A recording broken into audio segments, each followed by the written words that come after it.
আছি পান্তা বুড়ি, পান্তা খাবো ভরি ভরি। পান্তা খেলে ঘুম হয় ভালো বাছা। তাই সবার পান্তা ভাত খাওয়া উচিত। ভাবা যায় এখন বাজে রাত 11টা 10 আর আমি খাচ্ছি পান্তা ভাত, পেঁয়াজ, মরিচ, তারপরে মাংস নিয়ে বসে পড়েছি। এটা হচ্ছে মহিষের মাংস।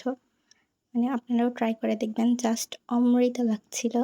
আমি বেসিক্যালি সবসময় পান্তা ভাতটা খাই না। আমার ঠান্ডা সমস্যা আছে। কিন্তু এখন যেই পরিমাণ গরম পড়তেছে ভাইরে ভাই, যত পারি ঠান্ডা জিনিস খাইতে পারলেই বাঁচি।